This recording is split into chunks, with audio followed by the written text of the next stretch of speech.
Hello, everyone, and welcome to today's episode of My Idaho Friends. This is Jaime Lima, and this time we're going live from Argus Productions here for Argus TV. Super thankful and grateful that you guys are tuning in. I'm sure you got so many more things to do with this rainy weather that we're experiencing here in the valley. Kidding, you have nothing going on. Anyways, today's guest is my good buddy, Victor Ferral, VP of the Idaho Latino Scholarship Fund, and also architect with BRS. And I couldn't be more excited to have him over. As always, big thanks to Justin and Erica from Argus Productions for letting me play over here and essentially waste their time. I am kidding. Nobody's wasting nobody's time. Victor, how are you? I'm doing well. Thank you for having me, man. You asked me a few weeks ago, and I was super excited. Wasn't sure what I was saying yes to, but I'm happy to be here. Okay, well, I am happy to be here too. So this is exciting because, it's a little bit different now. I'm not doing it from my home office, which is not really an office, it's more like a closet. And now we have this brand new challenge as to what do we do with our hands? I don't know, but we'll find out today. Anyways, let's get right down to it. Victor, for the folks at home watching, just tell us a little bit about yourself, what you're doing now with BRS and also what you're doing now with the Idaho Latino Scholarship Fund. So again, thank you for having me here. This is awesome. I'll start from the beginning. I'm from Oregon originally. I was born in actually Walla Walla, Washington. I was raised in Milton Freewater, Oregon. And then in 8th grade, I decided I wanted to be an architect. And that led me to going to the University of Idaho. Life happened and I ended up down here in Boise, Idaho, thanks to a good friend of mine and a coworker who said, hey, BRS Architects is still hiring, give him a shot. Started here just a little over 5 years ago now, started in August of 2014. And since then, it's just been I've been growing, I think, as a professional, growing as a person, and that's how I've ended up involved as things such as the Idaho Latino Scholarship Foundation, which this year I'm serving as the vice president. So that's just a quick snapshot of how who I am, what I do. I try to be involved in Boise professionals as well. I try to participate in all things the Boise Metro Chamber, a lot of those networking events back when we could do that and be in the same room with a lot of people. Right. I really enjoy that. I really enjoy being social. And one more thing, I am the president of what I like to call the Baby Alumni Group.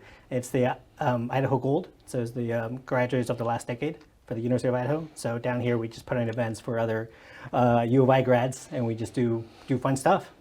Wow. So that's just, again, quick snapshot of what I do and what I don't do. That's the show. I'm kidding. No, that's awesome. So now we get to the part where we start peeling this onion.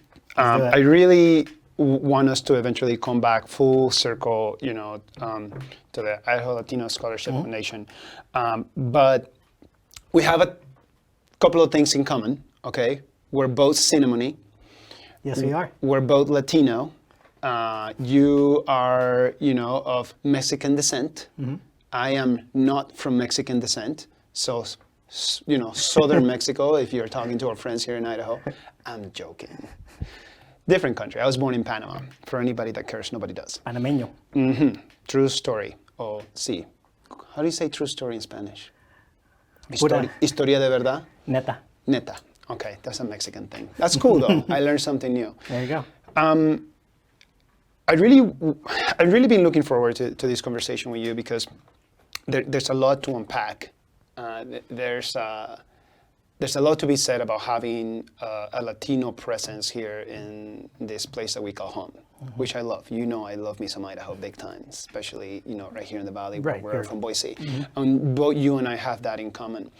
But it involves so much more. It's not just a matter of living and working and playing here. For me, part is, growing up as a young lad of, when I got here at 14 years of age, and it's around that time where you're trying to find your identities, around that time where you're trying to figure out who you are and who it is that you're going to be. And coming from a different country to here, right. and not just to the United States, but like, I can't imagine but deep Northwest, Yeah. I have I had a number of challenges. I also had a great deal of what I call gifts, because I'm a byproduct of the kindness of this community, and this is why I love my town, my city, and my state so much. What was it like for you? Now, I understand, I get it, Walla Walla, that's where you were at, that's your home. Tell us a little bit about, you and your family's background, a little bit about, a synopsis of being Latino, in the United States, and then how that transitioned as you moved into Idaho. Well, back home is very agriculturally heavy. Lots of fields, a lot of apple orchards, onions, Walla Walla sweets. So I grew up in a very agricultural town. I grew up in a very agricultural area, and the ratio between Latino and Caucasian and other races, it's pretty much you're Latino or you're Caucasian. So it's 50-50. So it was balanced, right? The majority of my high school graduating class is, Latino students, right? So I think I grew up in a very interesting pocket of Eastern Oregon where we didn't really, I felt that we didn't experience maybe the full-blown effect of what it meant to be Latino necessarily, or to be different, or to even have certain prejudice or racism towards you, right? I think that came along later on, right? And then I ended up at U of I, in North Idaho, and with that you hear those stories, right? And you start to realize more of the world isn't maybe as nice as you thought it was. Right. And so it definitely influences you. It definitely eventually starts to, it definitely changed the way that I view the world, right?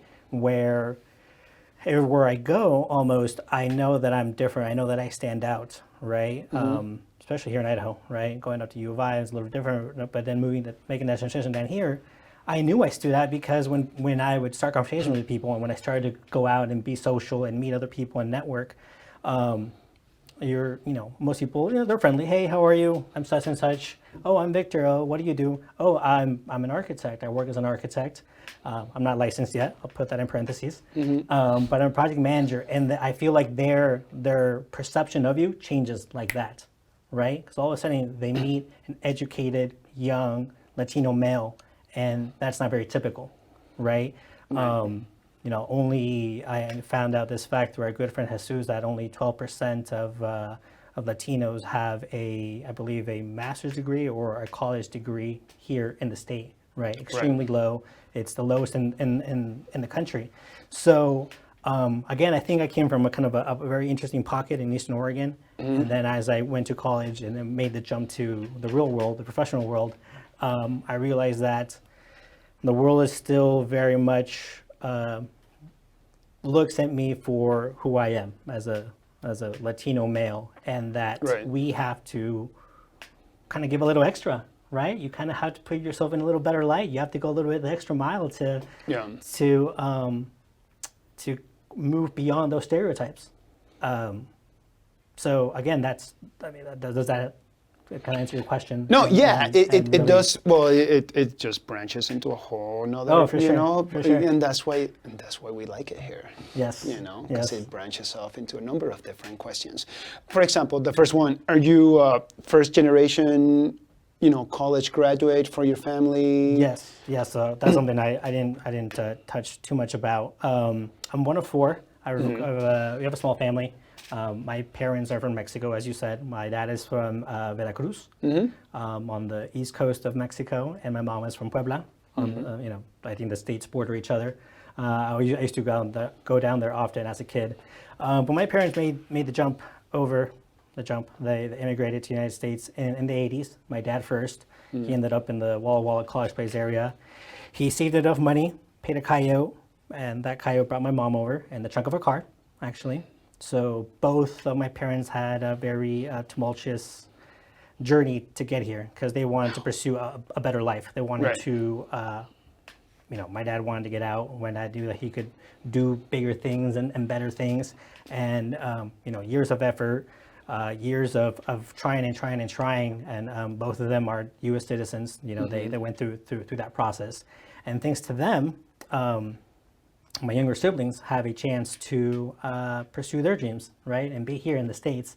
I have a little brother who's going to graduate with associates from Walla Walla Community College. Nice. I have a little sister that is graduating high school this year. Awesome. And I'm the second oldest. I have an older sister, and she's in Mexico. She is she is a elementary school teacher, married, 2 daughters. So I'm an uncle. But again, that's where the story goes into a different direction. I still talk to her, we still talk to her, but she's never actually lived in the States. So it's kind of interesting. I am the first one to go to college here in the United States, Right.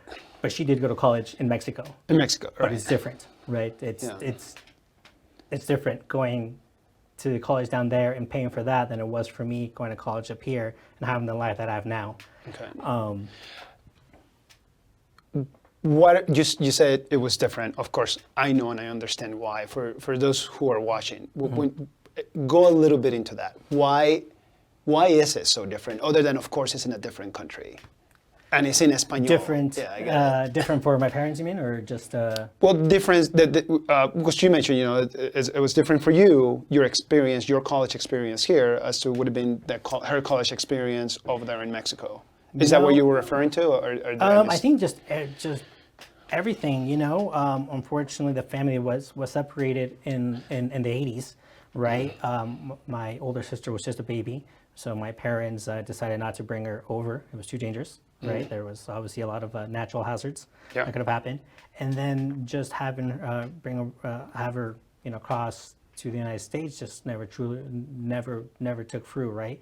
So many other things, personal family things happen, but that really changed things for me, because now here comes Victor, and I am the firstborn here in this country, right? And now I'm the one that has to experience everything firsthand. I have to translate for mom and dad.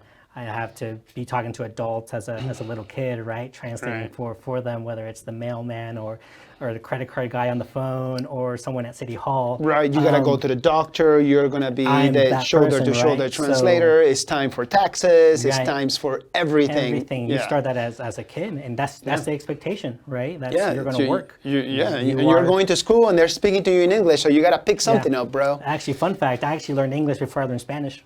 My mom sent me to summer school after first grade so I can learn Spanish from Mrs. Reyes. Yeah, fun fact. That is a fun fact. Yes. I'm still... Not that I couldn't speak it, it's just I was struggling a lot. No, right. Well, if you don't have the ability to have, I mean, everybody learns differently. I'm not saying everybody learns the same. And, I'm a byproduct of, my parents having the ability to send me to school as a young child in Panama, where there was an emphasis on learning English. Like that was key, and it's still key in Panama to make sure that you're able to speak English as you're coming up in school. Some schools are better than others, for as far as like that part of our education. And my parents always tried to place me in a school that was going to facilitate, the better opportunities in order for me to learn and be proficient. Yeah. But I learned different, than other kids or other people. I'm sure, like nothing special. Everybody else learns different. And my jam was just watching Sesame Street. My jam was watching, Cradle Rock or Fraggle. Oh gosh, I can't. Erica, help me out. Fraggle Rock. I had it right that time. Thank you, Erica. Yeah, it's just like Jim Henson's Muppets type stuff. It's just it was super cool. And so if you recall, different era, but different era. Yeah, I was born in 1980, and you were born in like 1990, 2000. I get it. Sure.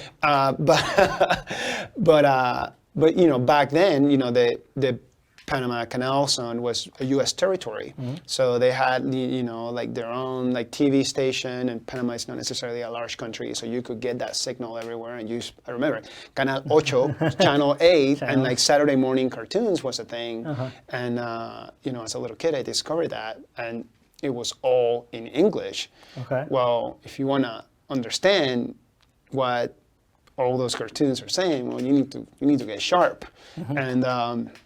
And the Count doing his count. I mean, ever since I was a little kid. Anyways, I'll shut up. It's not about me. But it goes hand in hand. Now, here's the thing, and I love this about the backstory, because I didn't know. I just learned this right meow. Yeah, I don't. Right meow today. Yeah. No. You know, but that's such a, like, for you and I, like, we're not gonna like start crying, you know.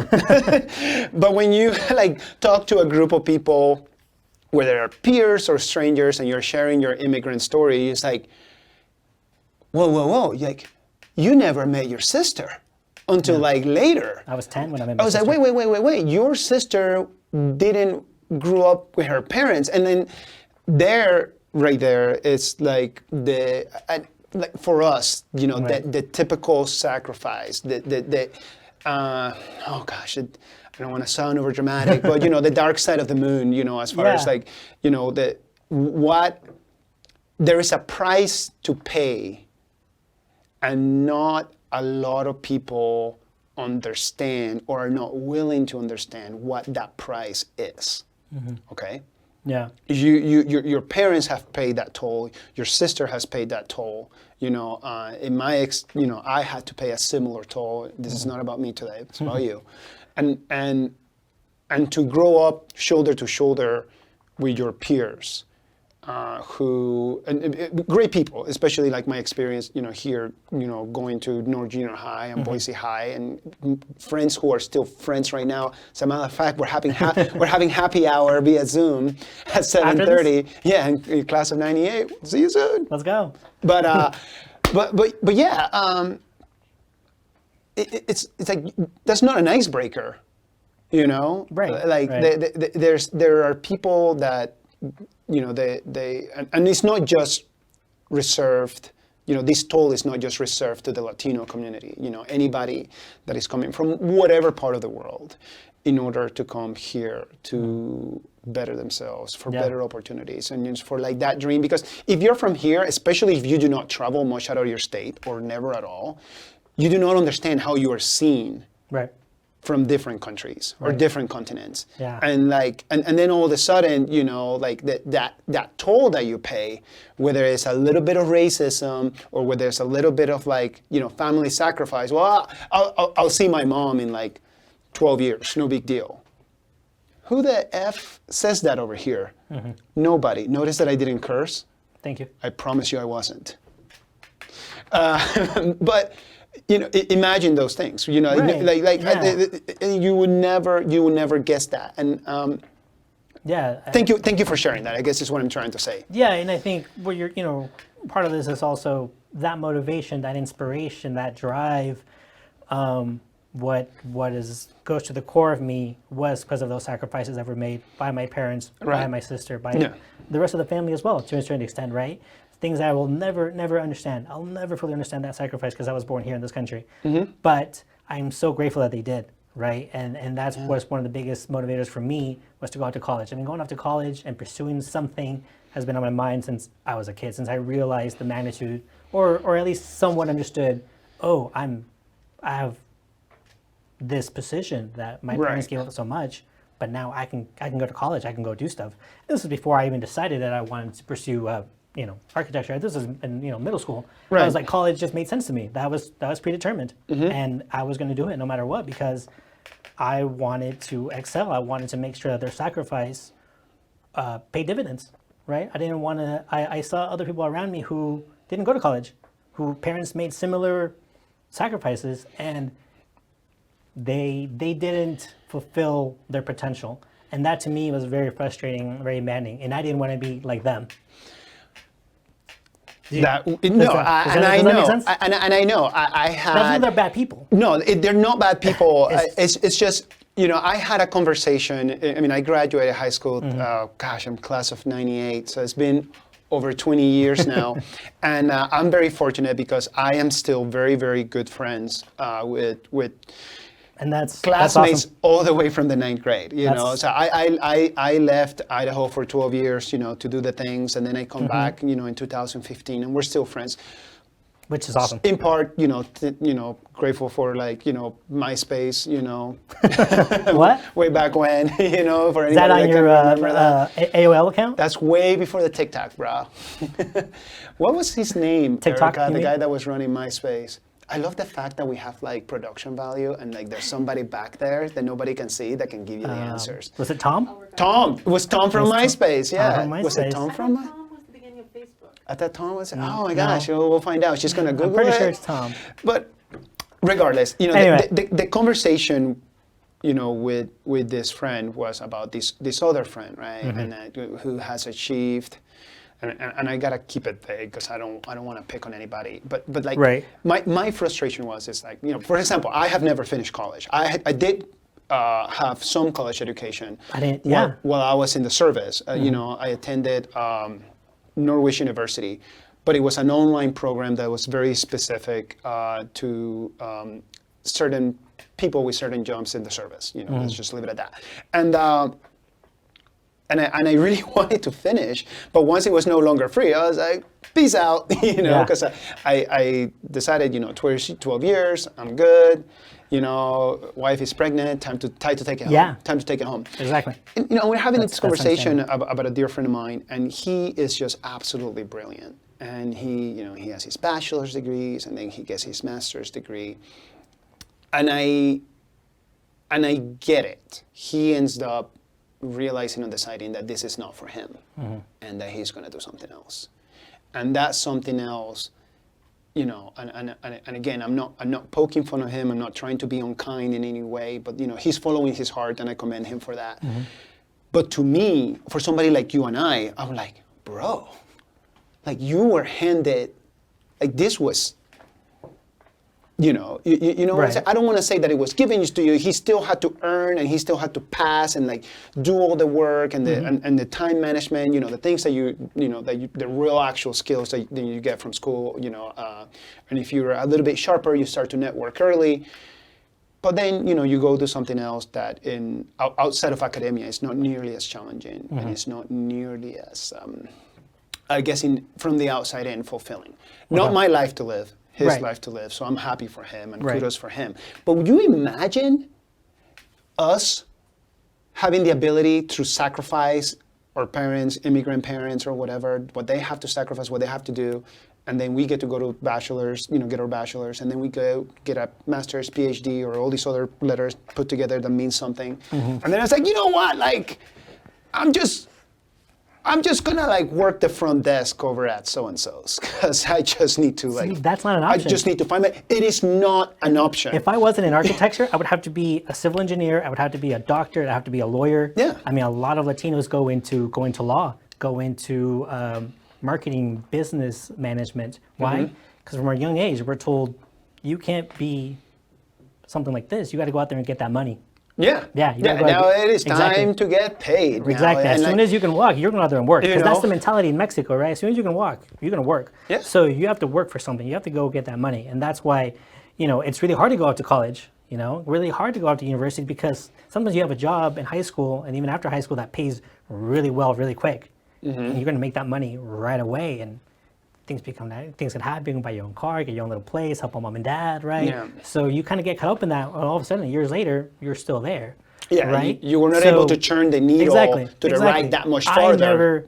And this is whatever your passion is, pursue it. And I think that's something that I've learned over the years, right? I'm no one to tell you how to live your life. I'm no one to tell you how to be happy. But, there's so many people that pursue so many other things, so many other degrees, so many things that in my household, I would say a vast majority of Latino households, it just wasn't an option, right? It had to be something I was going to pay big bucks. Yeah. Right. Yeah. And obviously, architecture doesn't necessarily pay big bucks, but it's a prestigious role. It's a prestigious there's something that career. People think that this is like exclusive from like if you're like immigrated from India and China that you have a monopoly on that. Like no, like this is like again, it's the immigrant story, right? And it doesn't matter if you are outside, if you're coming from the outside. Yeah. If you were outside out of the wall or the whatever the shipyard and all this other stuff, then it applies to you. Yeah, it's really difficult to pursue your dreams sometimes because sometimes that's kind of preset for you because you have to do because these you're things. not. It's not just that you're pursuing your dreams. You're pursuing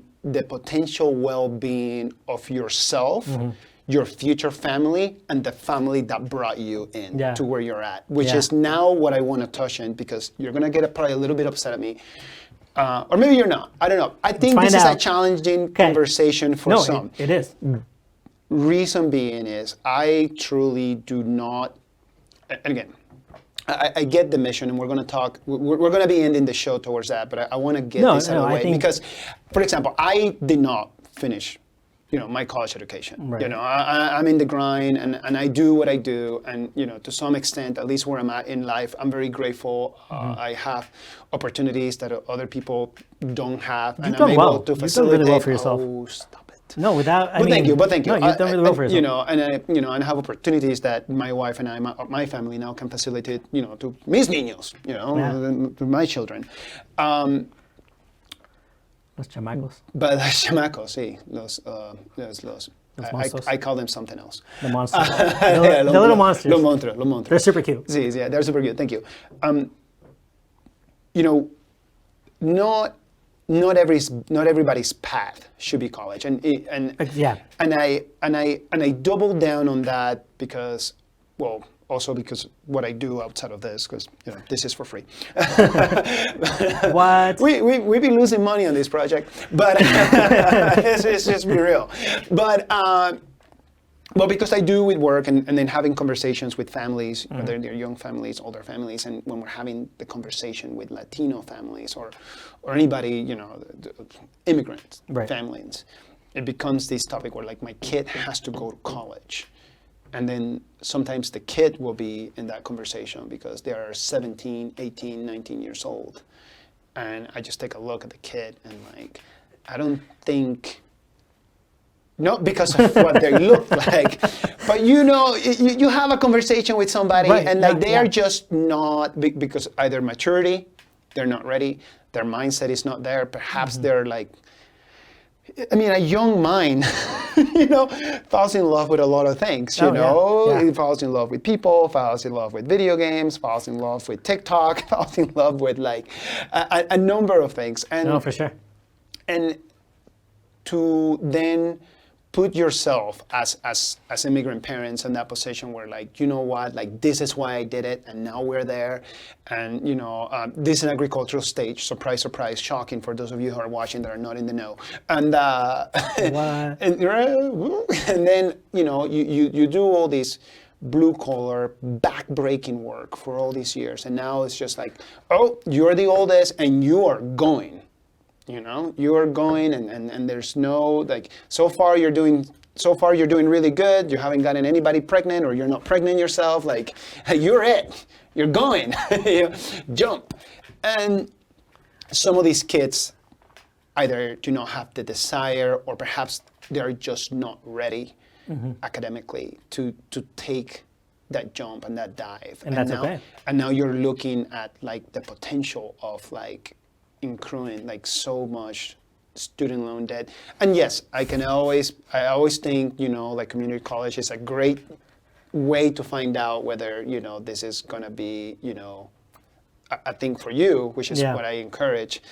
But no, you're going to the big one. You're going to the big leagues. I was like, no, bro. Like perhaps just like let him or her like tip their toe. Perhaps they need some life experience. Perhaps they need to do something a little bit different before they know and understand, that what big of a commitment it is and how much pressure is being put in such a young mind, such a young heart, at such a young age. Yeah. And you have to have the right support system. Again, going back to how it was different. My parents didn't want me to go off to college. I think just straight up fact. They wanted me to stay home. They wanted me to play the traditional role. They wanted me to help out with the family business. My dad has a landscaping company, Victor's Lawn Keeping, or in Walla Walla, Milton Free Water. Nice. Shameless plug. As you should. And he's had that since 2004, 2006. And that was my summer job, right? That was my job after school, middle school, high school.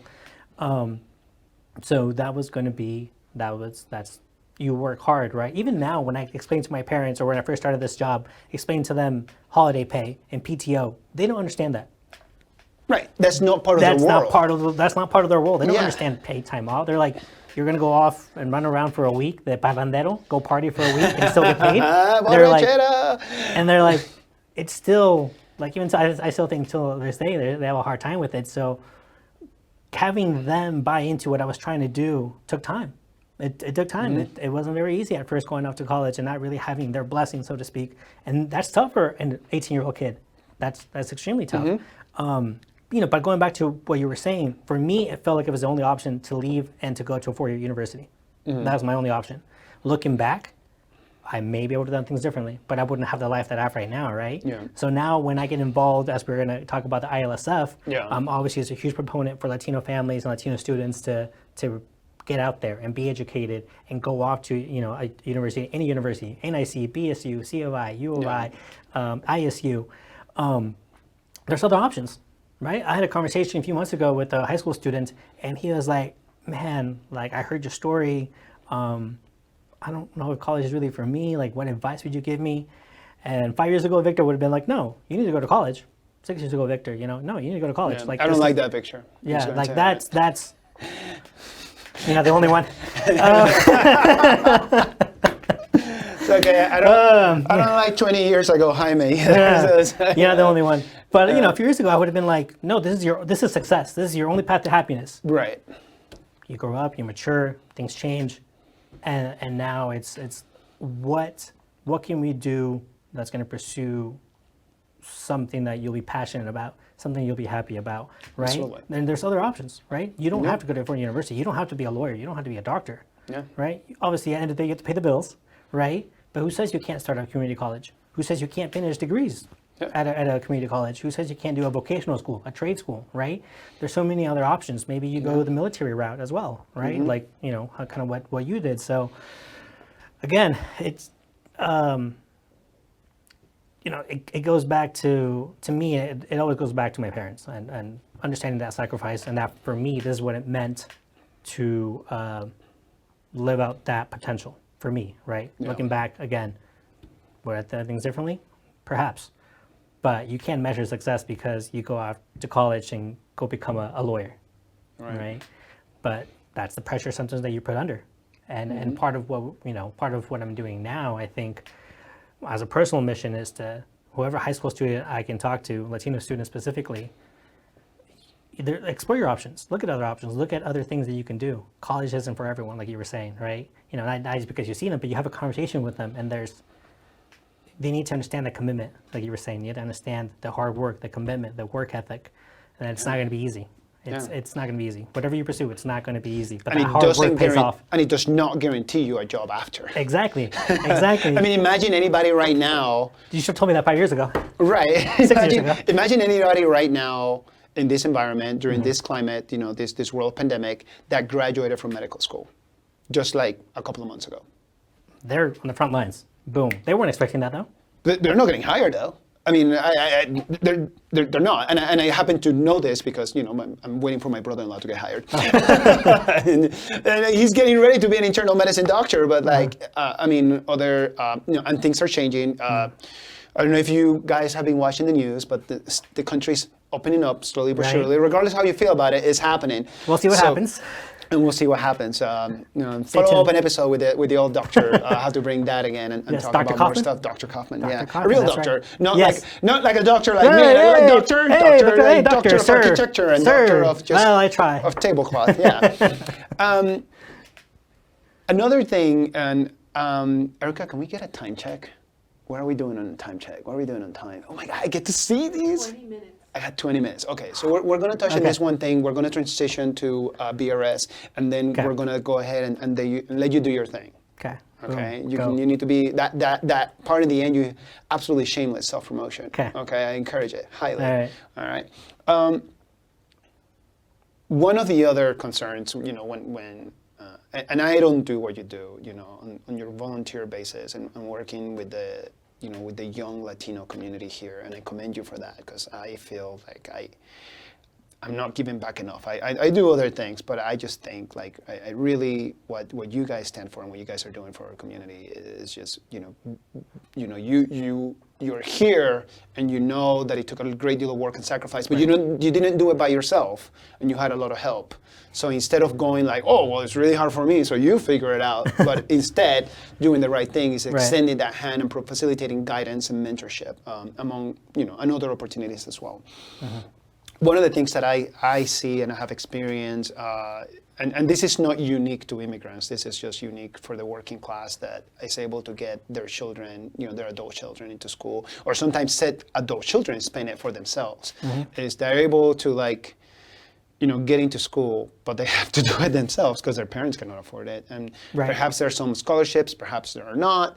So you have to work part-time and you have to do all these other things. And then you finish, you get your degree, and now you have the ability to perhaps position yourself to some more career opportunities. But then now there's the obligation of congratulations. But now you gotta bring us up with you too. And it's a double-edged sword because our culture, Latino culture, and we're not the only ones that have this. I shouldn't just kind of, but a lot of cultures, it's family being the main nucleus. Not that American families don't have that. That's not what I'm saying. But you're not going to leave them behind. And if you're making a little bit of extra money, the first thing that happens is going to be I'm going to send money home, back to mom or back to dad. My parents still do that. Or, mi hermanito Tito o la prima Chachi, y entonces la nana todavía tiene 100 años y todavía está viva, así que vamos a mandarle algo. There's all these things, right? Then, it's like you made it, but have you really? Because now you're paying yet again that toll that I was talking about earlier on. And it's a challenging conversation because explaining to people, listen, I don't want you to not be a good son or a good daughter, but where does the buck ends? Where do we pivot and we make sure that we put an end to the cycle of so much sacrifice or the cycle of, at times, poverty, if we do not make some changes here? Because that, some decades ago, you could do that. It was a different economy, it's a different time. There's no way to do this right now. And some of the other cultural differences, congratulations, you made it, you graduated college, and now you got this job, now you get married, now you have a kid, and guess what? Your parents are moving in with you as well. That we haven't even touched that, and we don't have time for that, right? and if mom and pops are still back at their old home country, well, now we got to figure out how do we get them here. Yeah. And it's all coming, out of this pocket that is still paying for all this student loan debt and such. I don't know where I was going with this, but it's something that burns in the back of my head. So I would like your thoughts on that, and then we transition into some happier things.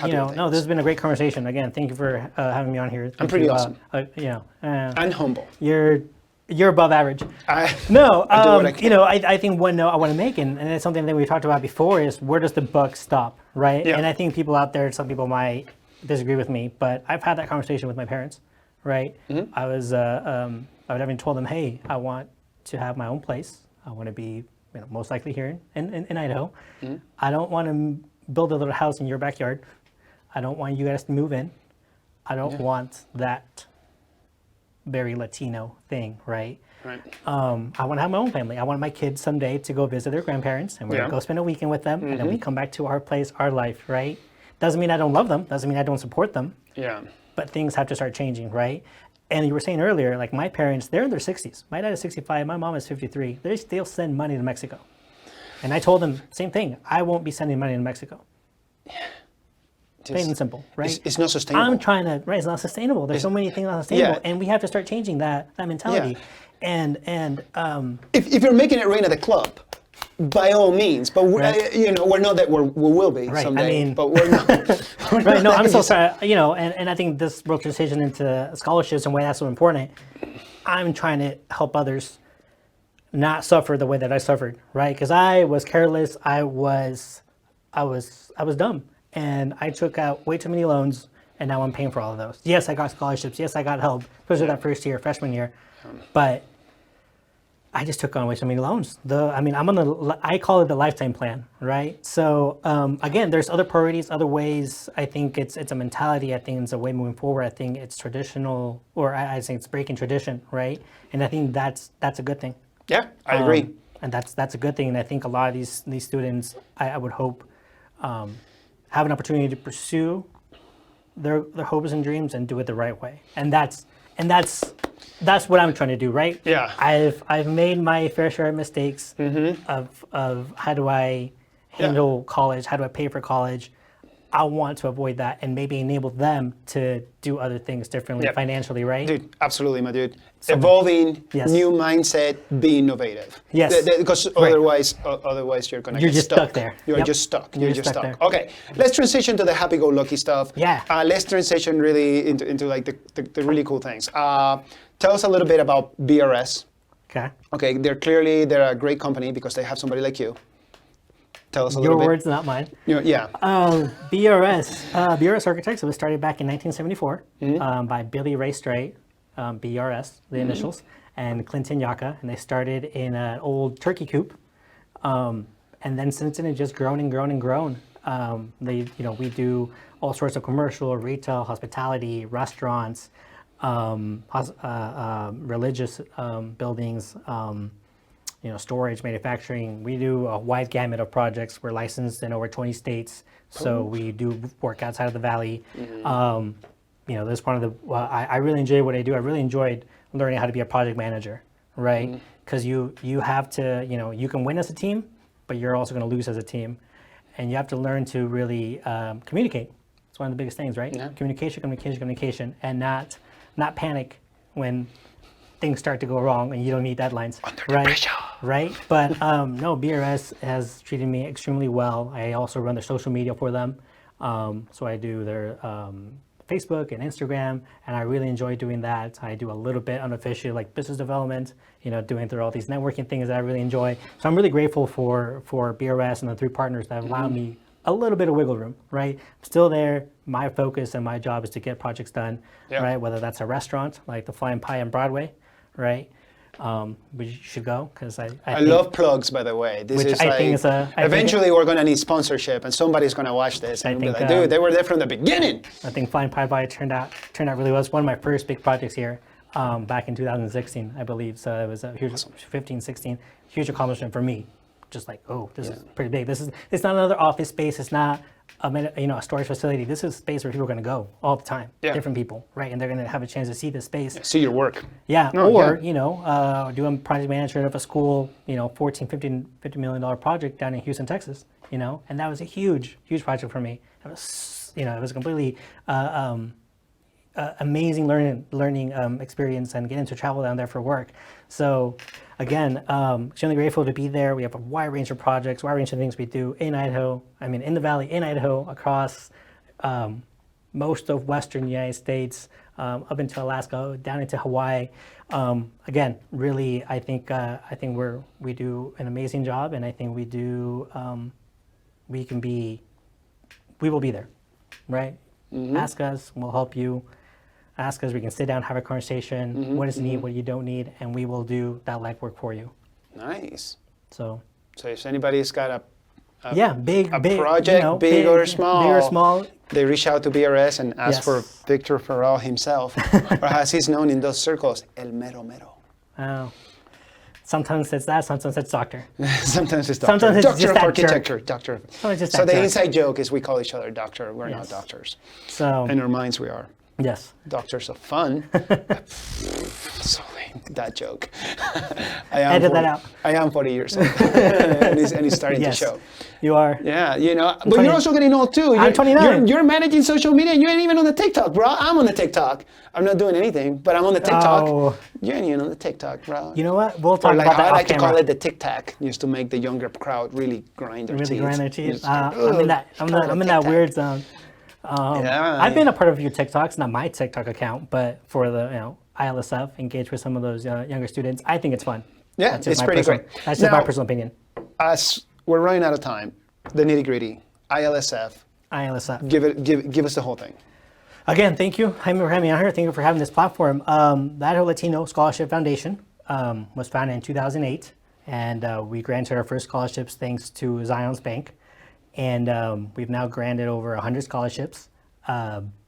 We, this year, unfortunately, due to the COVID-19 situation, had to cancel our gala, right? Which is our for the last few years, we're still a baby, foundation. We've been around since 2008, but this was going to be our 8th year of that gala. I've been lucky to be involved the last couple of years. And as a, we have to sit down and be like, all right, how do we still help support these students? Because it's not about us, it's about the community at large, right? How do we help out these Latino families? How do we help out these Latino students?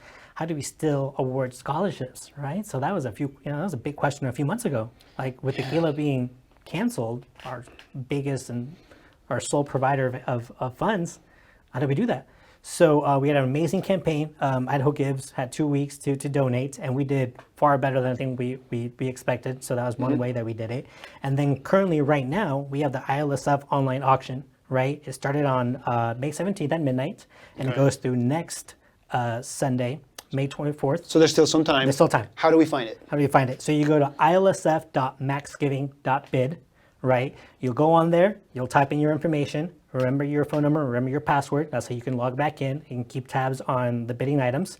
Next part, you submit your payment information, credit card, debit card, whatever it be, and then you hop onto the page. And on there's 30 items, there's packages, there's trips, there's things for gift certificates. Our good friends at Boise Hawks, good old Mike, donated a basket there. We have stays at the Grove downtown. We have various other local businesses and things like that we are promoting. And our goal is to hit 10,000. We are just over 2,000 right now. And again, this online auction goes all the way through Sunday at midnight, May 24th. And again, it's about the students, right? Yeah. If you go on there, if you go to the Idaho Latino Scholarship Foundation Facebook page, you'll find the last few days we're doing videos with past recipients. Some of them are current students at various institutions across the state, and they tell us their amazing story. I mean, yesterday I was in the role of Jaime interviewing a student from U of I, sophomore up there, Nelly, and it was just so inspiring to hear her talk about going off to college. So inspiring to hear her talk about scholarships and how a foundation like this one is helping her achieve her dreams, how it's helping her stay focused. She doesn't have to go and get a job. She doesn't have to go work part-time. Scholarships like this are helping her pay for her semesters, her dorms, students' dorms, books, supplies, and they can just go up there and focus on getting a degree, right? And be involved with the university, be involved, because I think that's also key when you go off to any university. I think it's important to get involved. So the Idaho Latino Scholarship Foundation, again, if you want more information, IdahoLSF.com. And again, the online auction is going on right now, started on Sunday at midnight, goes through next Sunday at midnight, May 24th, ilsf.maxgiving.bid. Huge shout out to Max Giving for giving us this platform, for helping us set this up.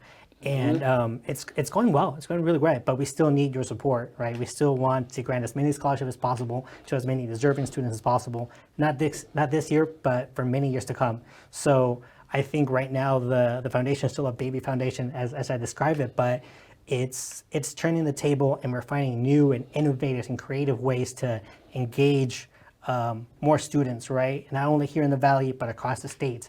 And part of that is having this a TikTok. Having being on TikTok, right? Some of this is going on Instagram Live, right? Maybe Facebook Live. So This year has been a really challenging year because we've had to learn things on the fly. But as time progresses, we're going to get better and better. And that's what our goal is as a board of directors. What my goal is as vice president.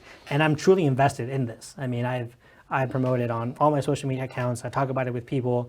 It's one of the kind of the top 3 things when people ask about you now. Yeah.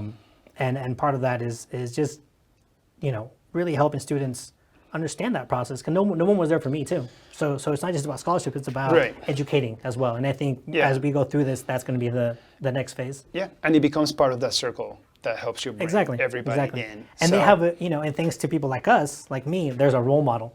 Yeah. Right? There's a role model, someone they can look up to, someone that perhaps, I didn't have that experience necessarily. So again, Idaho Latino Scholarship Foundation, IdahoLSF.com, LSF.maxgiving.bid. Please check us out. Please check out the items on that online auction. This isn't about us. This isn't for us. This is for these students, right? And changing lives for generations, and helping these kids just go out to college, pursue those dreams. Again, I encourage you to watch those videos. It's truly inspiring what some of these kids are doing. Yeah, you definitely do a very good job identifying, amazing candidates, because I know there's a lot of kids that apply for this, but that doesn't mean that all get to benefit from it. Yeah. Well, Victor, thank you so much. We are out of time. Thank you. I want to thank again Argos Productions, Erica and Jason. Thank you. Very much appreciate this platform allowing me to be here and make a fool out of myself and then make my friends Every day. look good, right? Every day, Every day. nonstop. Victor, thank you. I'm glad that Thank you. you came over here and shared about BRS, shared about the foundation, and also share a lot of awesome and yet vulnerable and authentic stories, about your family and your past and what it is being an Idaho friend to me and to everybody here. And to everybody watching, again, thank you very much for tuning in. We most certainly appreciate you. We'll be back again next Wednesday at 6 p.m. Mountain Standard Time. And if you get a chance, get out there and be kind to somebody. Cheers.